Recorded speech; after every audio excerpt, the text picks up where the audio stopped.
একটা গ্রামের পাশেই ছোট্ট একটা পার্ক ছিল।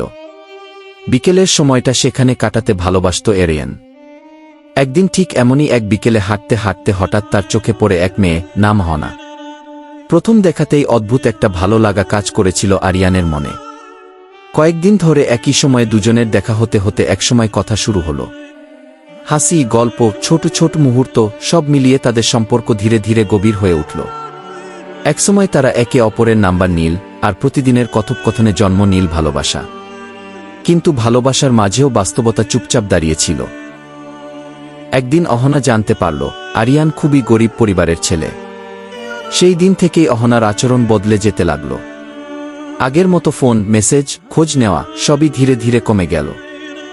আরিয়ান বুঝতে পারলেও কিছু বলতে পারত না, কারণ সে সত্যিই অহনাকে খুব ভালোবেসে ফেলেছিল। সময় গড়াল। একদিন খবর পেল অহনা একজন ধনী পরিবারের ছেলেকে বিয়ে করে ফেলেছে। সেদিন আরিয়ানের ভেতরটা ভেঙে গিয়েছিল, কিন্তু সে নিজেকে হারায়নি। নিজের কষ্টকে শক্তি বানিয়ে পড়াশোনায় মন দিল। দিনরাত পরিশ্রম করে সে একদিন এমবিবিএস ডাক্তার হয়ে গেল। 3 বছর পরে আরিয়ান নিজের এলাকাতেই ডাক্তার হিসেবে যোগ দিল। একদিন তার চেম্বারে একজন রোগী এলো, একজন মহিলা, সাথে একটা ছোট্ট বাচ্চা। ফাইল দেখে নামটা পড়তেই তার হাত থেমে গেল, অহনা। চোখ তুলে তাকাতেই দুজনের চোখে চোখ পড়ল। সময় যেন থেমে গেল কিছু মুহূর্তের জন্য। অহনার চোখে লজ্জা, অনুশোচনা আর অবাক হওয়া একসাথে ভেসে উঠল। আরিয়ান শান্তভাবে নিজেকে সামলে নিল। সে কোনো রাগ দেখাল না, কোনো অভিযোগ করল না। শুধু একজন ডাক্তার হিসেবে নিজের দায়িত্ব পালন করল। চিকিৎসা শেষে অহনা আস্তে করে বলল, তুমি এত দূর এগিয়ে গেলে, আমি বুঝতে পারিনি তোমার মূল্যটা কি।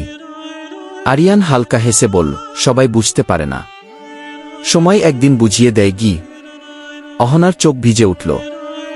আরিয়ান আর কিছু বলল না, কারণ সে শিখে গেছে ভালোবাসা কখনো কারো কাছে ভিক্ষা চাওয়া যায় না। আর যে হারিয়ে যায় সে ফিরে এলেও আগের জায়গাটা আর থাকে না। লেখা সিরাজুল ইসলাম গল্পটা। ভালো লাগলে অবশ্যই লাইক, কমেন্ট, শেয়ার করে চ্যানেল সাবস্ক্রাইব করবেন। ধন্যবাদ।